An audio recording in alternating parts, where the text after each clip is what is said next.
Decompose करता है SO2 gas plus Cl2 gas. आपको डाटा दिया हुआ है 2 टाइम पर प्रेशर है ना, टाइम 0 पर प्रेशर दिया हुआ है 0.5 atm और टाइम 100 पर दिया है 0.6।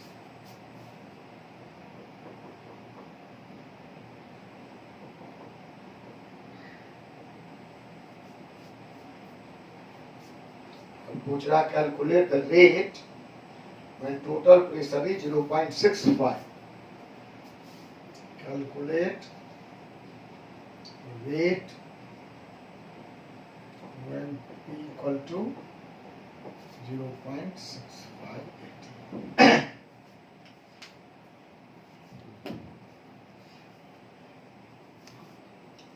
चलिए, तो ये क्वेश्चन नंबर 21 है एनसीईआरटी का, जिसमें दिया हुआ है कि SO2 Cl2 decomposes to give SO2 gas plus Cl2 gas and total pressure of the reaction mixture was initially 0.5 जो 100 सेकंड के बाद 0.6 हो गया है। तो आपसे पूछता है इस रिएक्शन का रेट निकालिए जब टोटल प्रेशर 0.65 है। ठीक, आप जानते हो रेट ऑफ रिएक्शन क्या होता है, rate equal to K into SO2 Cl2 concentration है ना। और लिखा है कि ये फर्स्ट ऑर्डर रिएक्शन है, इसलिए पावर 1 होगा, हम लिखते नहीं है। और आपको शायद पता होगा concentration is proportional to pressure of gas. सांस को स्वच्छ रहना चाहिए। हाँ, क्या हुआ, क्या प्रॉब्लम?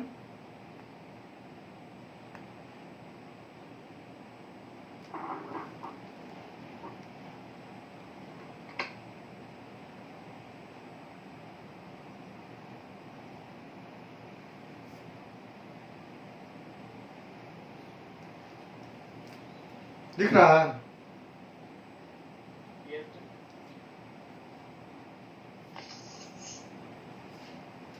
आप जानते हो फॉर गैस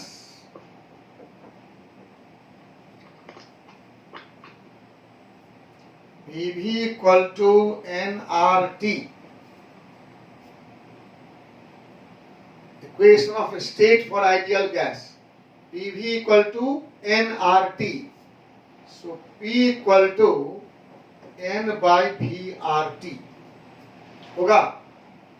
यहाँ P है प्रेशर ऑफ गैस, V है वॉल्यूम ऑफ गैस, N है number of mole of gas, R है यूनिवर्सल गैस कांस्टेंट, T है एब्सोल्यूट टेम्परेचर। तो P इक्वल टू V आ गया राइट में N बाई VRT, और N बाई VRT को ही हम C कहते हैं, concentration mole per unit volume. So P equal to CRT होगा, P इक्वल टू CRT। और आप जानते हैं R कांस्टेंट है ही, अगर टेम्परेचर भी कांस्टेंट रहे तो RT क्या हो गया, constant. RT constant at constant temperature. ध्यान रखिए, कोई भी रिएक्शन अगर हम कांस्टेंट टेम्परेचर पर करते हैं तो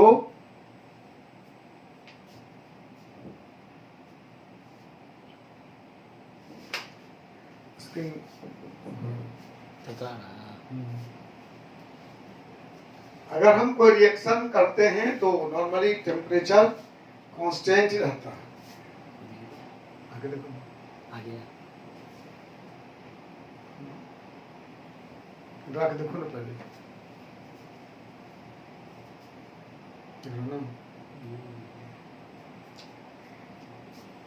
तो इसलिए RT कांस्टेंट हो जाएगा। P P varies as C. P varies as C. ये ध्यान रखिए, गैस का प्रेशर कंसंट्रेशन के डायरेक्टली प्रोपोर्शनल होता है एट कांस्टेंट टेम्परेचर। इसलिए इसका रेट निकल जाएगा, rate equal to K into pressure of SO2Cl2।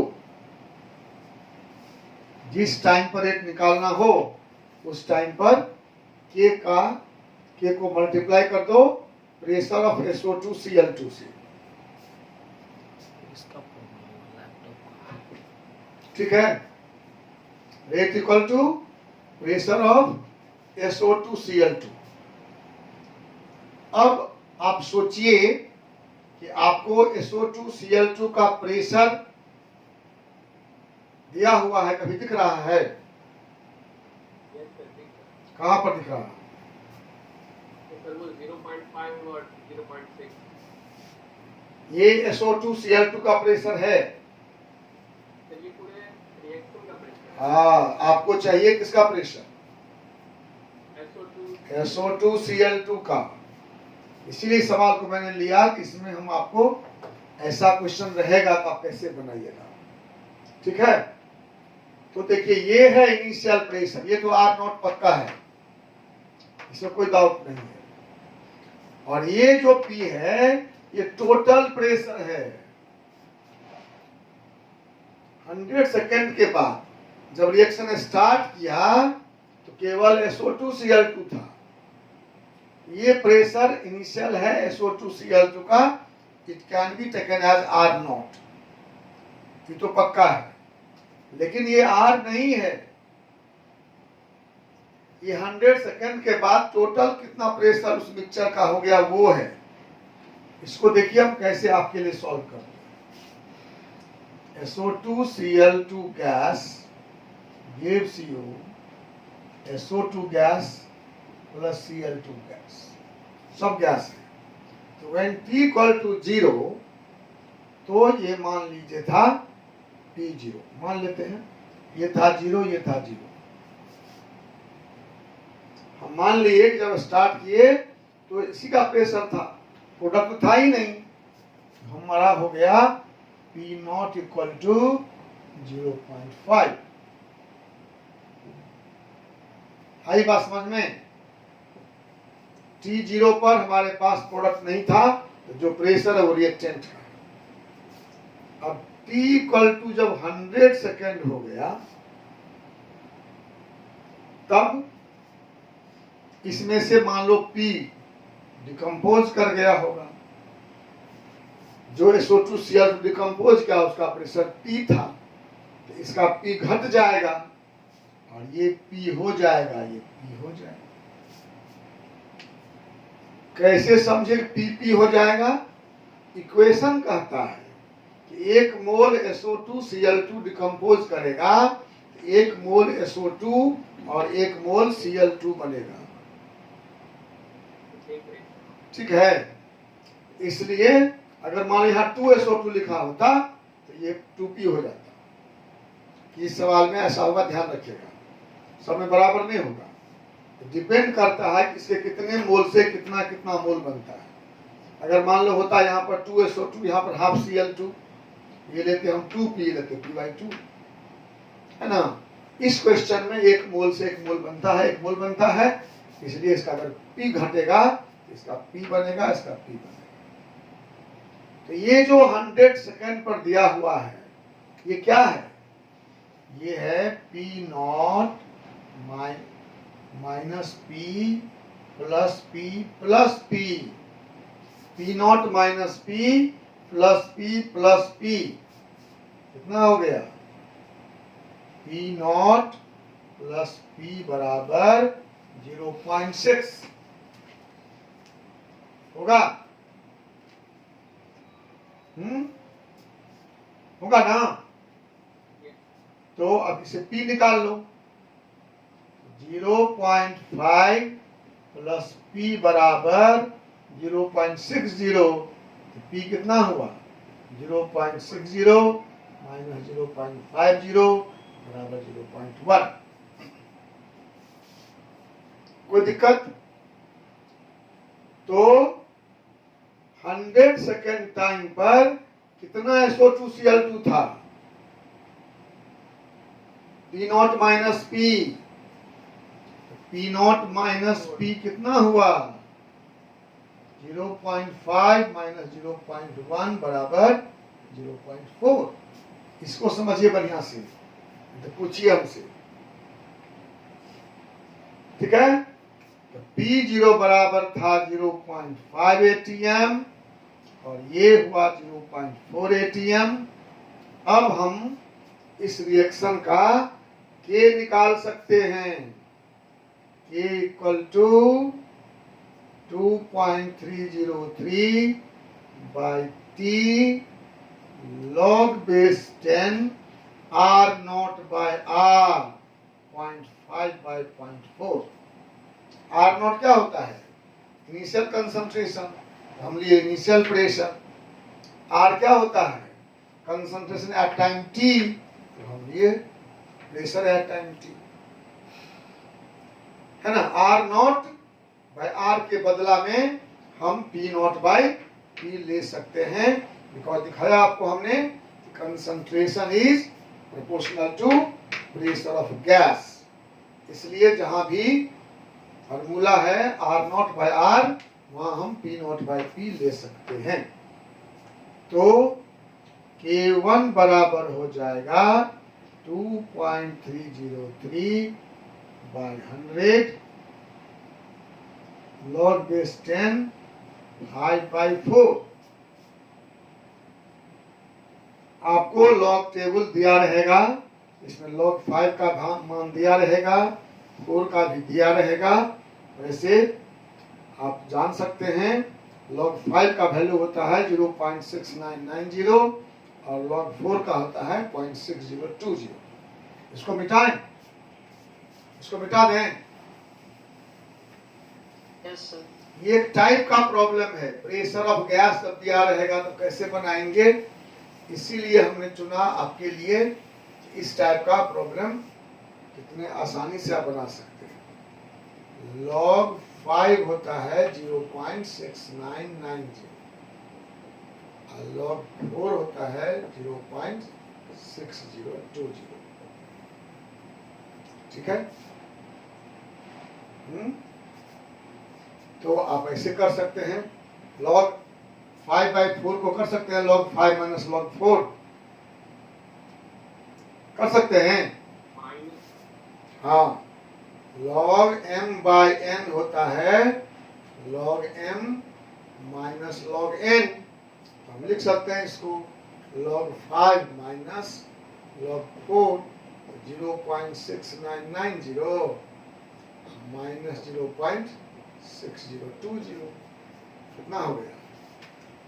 6020 घटाओ, 0 का 0, ये 7, ये 9, ये 0.0970। तो K1 बराबर हो गया, K1 बराबर 2.303 बाय 100 और इसका मान हो गया 0.0970 और गुना भाग करके K1 निकालो, निकल जाएगा।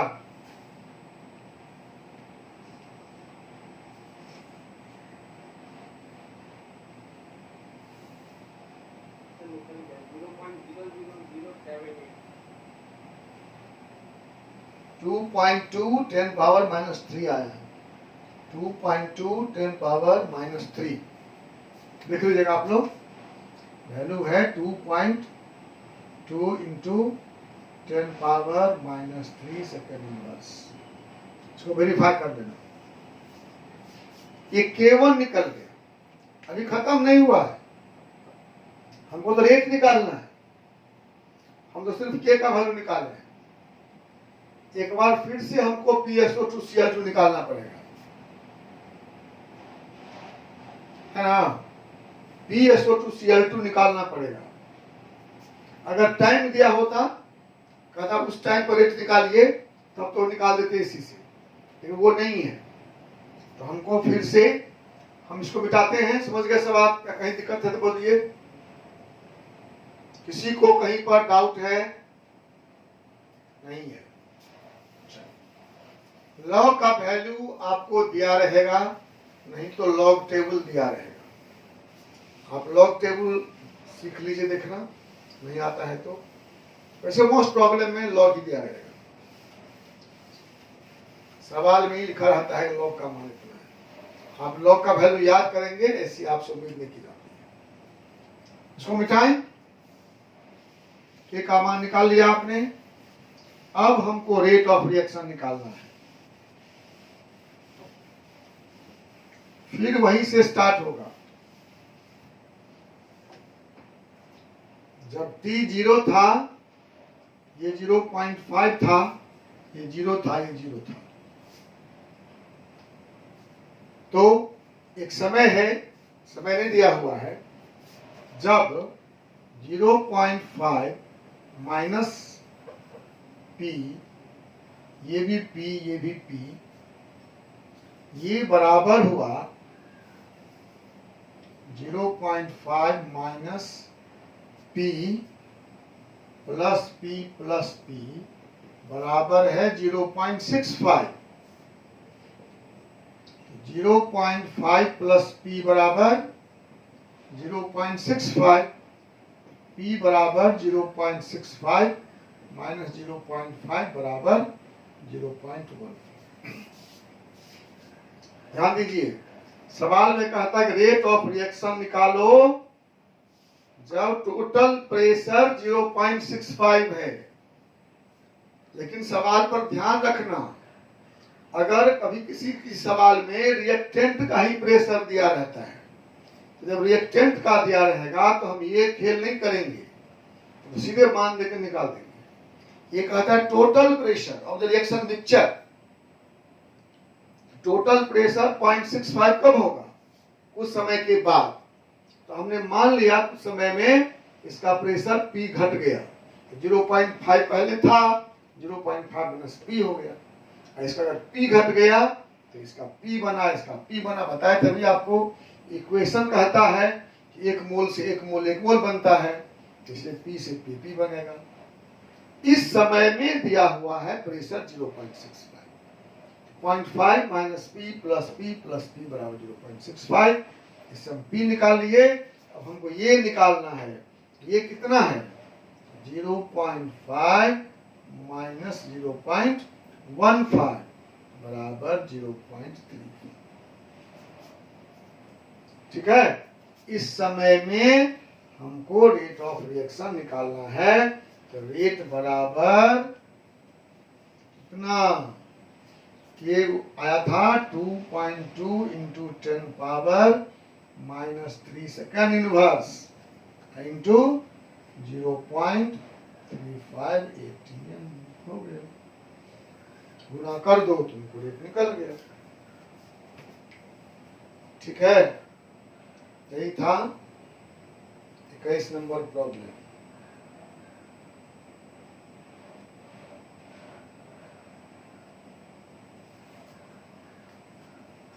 बोलिए, आप बोलिए किसको दिक्कत है, कहां पर?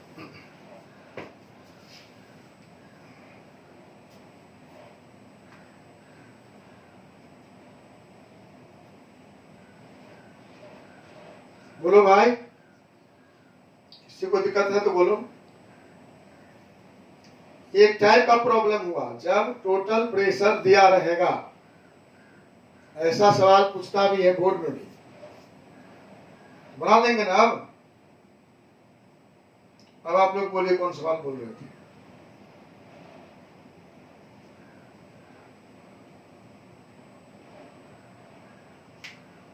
बोलो कि 14 बोल रहा था। 14 नंबर सवाल। 14 में क्या है? Half life.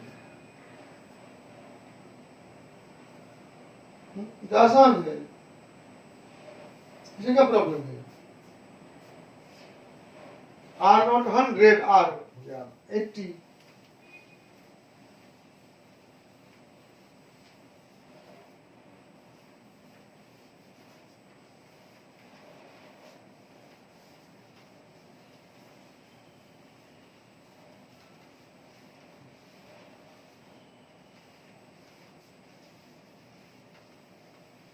14 प्रॉब्लम भी बस इम्पोर्टेंट है, इस टाइप का क्वेश्चन है।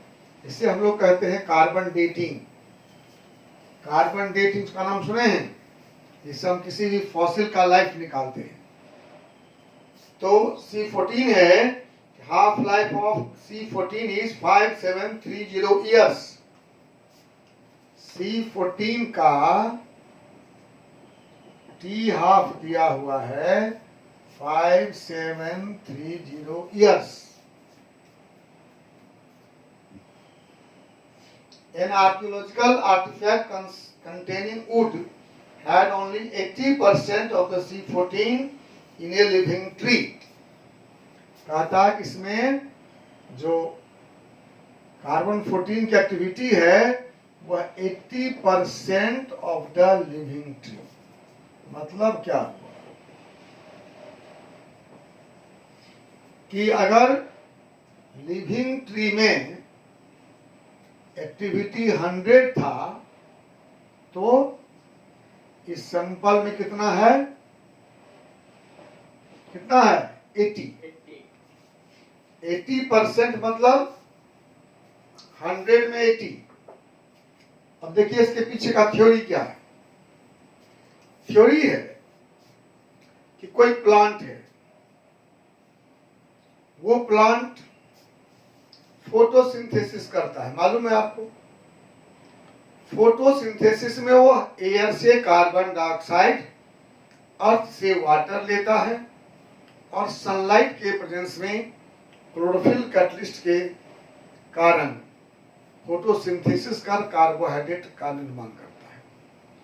वही है प्राइमरी प्रोड्यूसर कार्बोहाइड्रेट का, आप उसको खाते हो। ठीक है?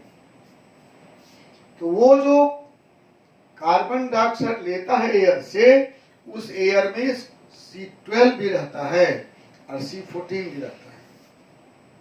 तो कुछ C14 CO2 भी वह एब्जॉर्ब कर लेता है। And C14 is radioactive, it is emitting रे। C14 रेडियोएक्टिव है, इसमें से किरणें निकलती है। C14 is radioactive. ठीक है? Plant absorbs C14 as CO2 during photosynthesis। ठीक है? C14 रेडियोएक्टिव है और प्लांट इस C14 को CO2 के रूप में फोटोसिंथेसिस के समय एब्जॉर्ब करता है। ठीक? अब जब तक प्लांट जिंदा है वह लगातार CO2 एब्जॉर्ब कर रहा है और CO2 भी डिकम्पोज कर रहा है। लिविंग ट्री में देयर इज इक्विलिब्रियम। C14 आ रहा है, जा रहा है, इक्विलिब्रियम। ठीक है? इन लिविंग ट्री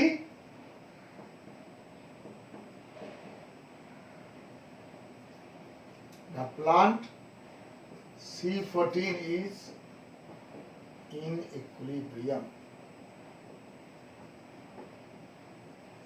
सोचो, जब पेड़ को काट दिया आपने तब क्या होगा?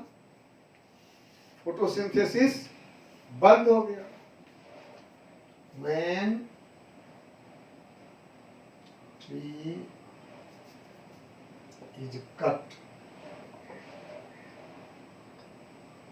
क्या होगा? Photosynthesis stops। Incoming of C14 stops। Decay of C14 continues। C14 अब आ नहीं रहा है, लेकिन ट्री में जो C14 है वो लगातार डिकम्पोज कर रहा है। ठीक है? इसलिए जिस दिन ये पेड़ कटा होगा उस दिन जो C14 हुआ लिविंग ट्री का हुआ, और जो आज है वो डेड ट्री का है। इससे हम पता लगा सकते हैं यह पेड़ कब कटा था। ठीक है, हम लोग क्या करते हैं, मान लीजिए आम का पेड़ है, एक बहुत पुराना टुकड़ा आम का रखा हुआ आपके पास, आप जानना चाहते हैं कि ये कितना पुराना है, तो आप एक आम का पेड़ जो अभी जिंदा है उसमें से 1 ग्राम लकड़ी काट लीजिए, और जो सैंपल है उससे भी 1 ग्राम लकड़ी काट लीजिए, और गाइगर मूलर काउंटर होता है, Geiger Muller counter, GM counter, जिसकी सहायता से हम लोग निकालते हैं radio activity. Geiger Muller counter में दोनों सैंपल डाल दीजिए और दोनों का एक्टिविटी निकल जाएगा।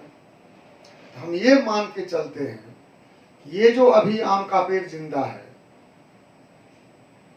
हमारा जो सैंपल है ये भी जब जिंदा होगा तो उसका एक्टिविटी इतना ही रहा होगा, ये एस्टिमेट करते हैं हम लोग। हमारा पेड़ जो सैंपल है कटा हुआ, सूखी हुई लकड़ियां हैं, वो भी जब जिंदा था तो उसका भी कार्बन एक्टिविटी उतना था जितना आज जिंदा पेड़ का है, तो वो हमारा R0 हो गया। सैंपल में जो निकला एक्टिविटी वो R हो गया, है ना। तो उससे हम लाइफ निकाल लेते हैं। तो इसमें दिया है कि लिविंग ट्री का एक्टिविटी का 80% सैंपल का है। हम मान लीजिए कि लिविंग का है 100, तो प्रेजेंट सैंपल का है 80। ठीक है, और हाफ लाइफ दिया हुआ है, फॉर्मूला है K बराबर 2.303/T log base 10 R0 by R। ठीक है, और एक्टिविटी रेट के कंसंट्रेशन के समानुपाती होता है, so T equal to 2.303/K log base 10 R0 by R। K का मान कितना होगा जानते हैं आप, मालूम है? K बराबर 0.693/T half, 2.303/0.693 into 5730 years log base 10 100/80। 80% बचा हुआ है, हमको बचा चाहिए, हम लोग लेते हैं R0/R। R0 initial concentration, R है कंसंट्रेशन एट टाइम T, गुना भाग कर लेंगे इसको। T बराबर 2.303, ये ऊपर चला जाएगा, 5730 years डिवाइडेड बाय 0.693 लॉग कितना हो जाएगा, फिर वही लॉग 5/4 नहीं, लॉग 5/4 निकाले हैं अभी आप कुछ देर पहले, है ना, निकाले थे ना अभी। 0.097। हाँ, जो निकाले थे वो वैल्यू दे दीजिए और पूरा T निकाल लीजिए। आंसर है इसका 1845 ईयर्स, 1845 ईयर्स चेक कर लेना। अब बोलो कौन नहीं समझा। प्रिंसिपल हम बता दिए इसलिए कि आपको तब सवाल बनाने में सुविधा होगी, कंसेप्ट हो जाएगा। वैसे फॉर्मूला पर बता देंगे ये R0 है, ये R है, निकाल दो। जब आप समझ जाएंगे प्रोसेस क्या है, इसके पीछे थ्योरी क्या है, तो सवाल कितना भी घुमाएगा तो आप बना लेंगे। तो प्रिंसिपल यही है। अगर मान ले शीशम का पेड़ आज है तो हम ये मानते हैं कि जितना भी जिंदा शीशम का पेड़ है उसका एक्टिविटी वही होगा। आज पेड़ को काट दिया गया तो उसके बाद से डिके शुरू हो गया, तो जो लकड़ी मिलेगा हमको उसका एक्टिविटी निकाल लेंगे, जिंदा पेड़ का निकाल लेंगे, और ये मान के चलेंगे कि ये भी पेड़ जब जिंदा होगा तो इसका एक्टिविटी इतना ही रहा होगा। ठीक है, अब तो बंद हो गया, बंद हो गया, स्टोर हो गया, उसको नीचे किया तो बंद हो गया। तो दूरी रखना पड़ेगा। वो पर फ्रेश आता है लाइट, कुछ तो बहुत नहीं आता है, लेकिन पढ़ाता है। और कोई प्रॉब्लम किसी को है तो बताइए। और कोई प्रॉब्लम? प्रिंसिपल तो समझ गए आप, लेकिन डाटा जो दिया रहेगा उसके मैनिपुलेशन को जानना पड़ेगा। जैसे तो ये दोनों एक टाइप था, एक टाइप। तो पहला टाइप में देखा आपने कैसे हम प्रेशर से निकाल लेंगे, और दूसरा में था एक्टिविटी से कैसे निकालेंगे। और कोई प्रॉब्लम किसी को? बनाए हो बताओ। मैं तो बोला था कि बना लेना, पूछना हमसे आप।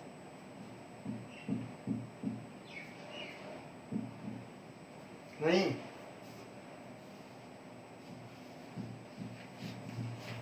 बनाना चाहिए।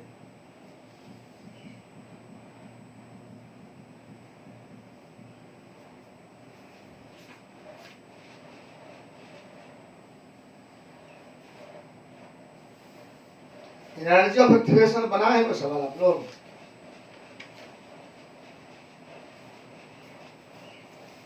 आज से क्वेश्चन से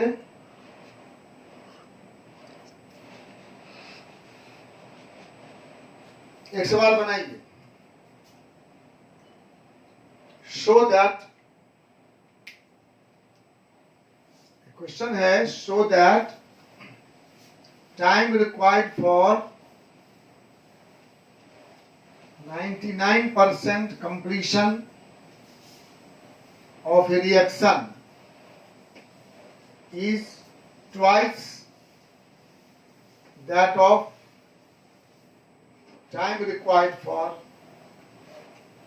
90% completion of the reaction.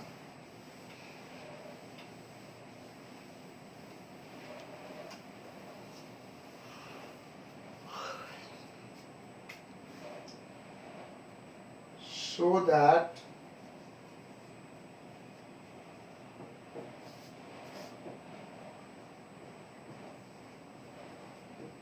time required for 99% completion of a first order reaction is twice that of time required for 90% completion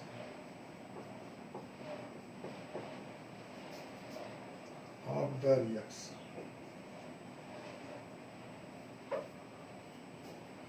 ठीक है, दिखाना है कि 99% कंप्लीशन में जो टाइम लगता है वह 90% कंप्लीशन के टाइम का डबल है। तो हमको दो बार टी निकालना है। T1 equal to half when R0 equal to 100 and R equal to कितना 1। 99% कंप्लीशन, तो 99 कंप्लीट हो गया तो 1 बचा। दूसरा निकालना है T2 when R0 equal to 100 and R equal to 10। 90% complete हुआ मतलब 10% बच गया। क्या हो जाएगा?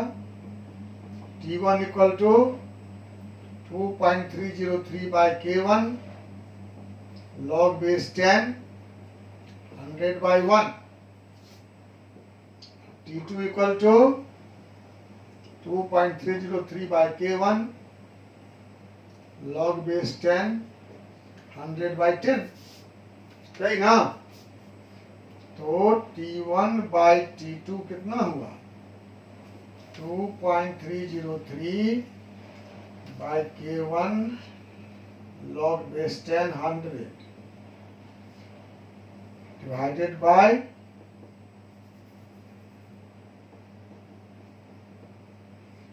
2.303 by K1 log base 10 10 है ना? कट गया। T1 by T2 बड़ा जानते हैं आप, log 100 कितना होता है 2, log 10 1, 2 by 1, so T1 equal to 2T2, यही साबित करना था। इस प्रकार के प्रॉब्लम भी आते हैं। हमने दिया एक एग्जांपल 90%, 99, आपको 99.9% दे देगा, 80% दे देगा, है ना। तो उस ढंग से आप इसको हल कर ले सकते हैं। पूरा बनाना नहीं है, सीधे फॉर्मूला लिख के जो कटने वाला कट जाएगा और डायरेक्ट रिजल्ट आ जाएगा। ठीक है, तो 3 टाइप का प्रॉब्लम एक बना देता हूं और आर्गनेस इक्वेशन का, फिर आप लोग घर में बनाइए।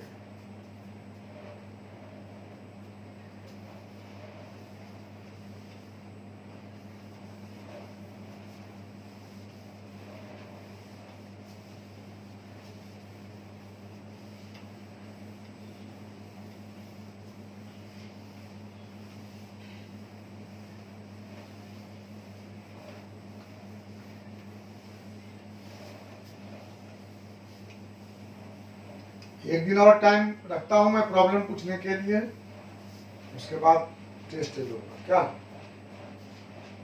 क्वेश्चन नंबर 30 है, the rate of reaction quadruples when the temperature changes from 293 to 303 Kelvin. Calculate energy of activation of the reaction assuming that it does not change with temperature. Energy of activation को constant मानकर उसकी गणना करनी है। कहता है कि temperature जब 293 केल्विन से 303 केल्विन होता है तो रेट ऑफ रिएक्शन क्वाड्रुपल्स मतलब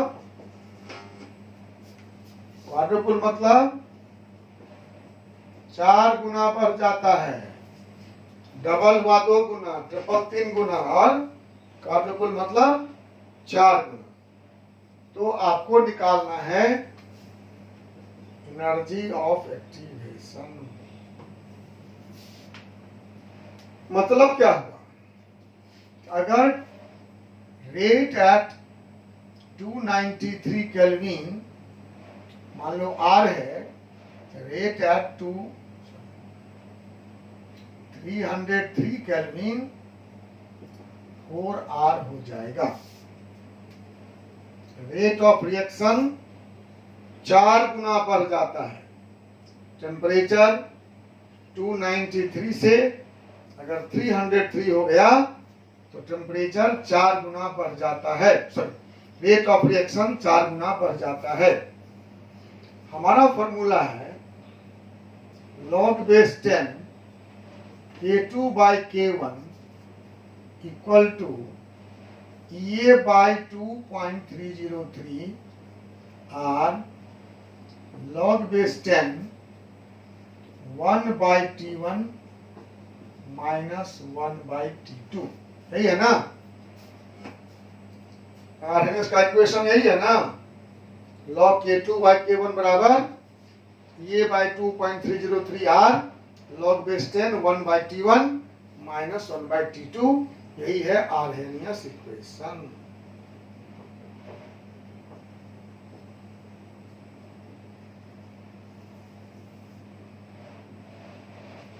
ठीक है, log 10 K2 by K1। अब देखो इसमें K2 by K1 याद रखिए कि सेम रिएक्शन के लिए K2 by K1 बराबर होगा R2 by R1,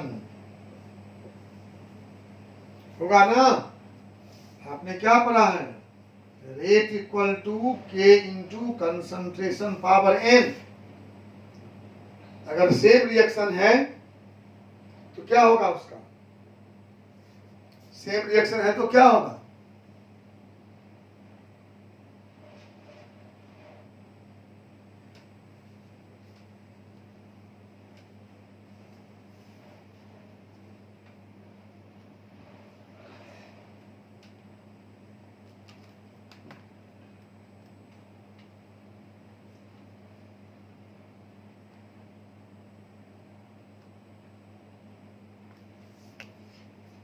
तो रेट बराबर के इंटू सी पावर एन।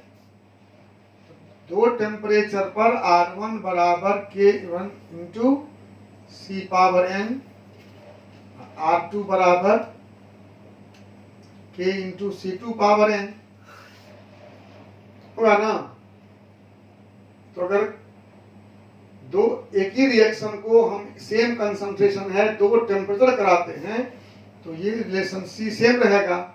तो क्या हो जाएगा, R1 बाय R2 बराबर K1 bye K2। Concentration same रहेगा, हम सिर्फ टेम्परेचर चेंज करेंगे। तो R1 bye R2 K1 bye K2 ये फॉर्मूला लगाएंगे। तो कहता है कि रेट 4 गुना पर गया, log base 10 4 equal to EA by 2.303। R का मान जानते हैं 8.314 joule per kelvin per mole. log 1 bye 293 minus 1 bye 313, यही ना। तो क्या हो गया, log 4 जानते हैं कितना होता है, log 4 0.6020 बराबर EA by 2.303 into 8.314 joule per kelvin per mole.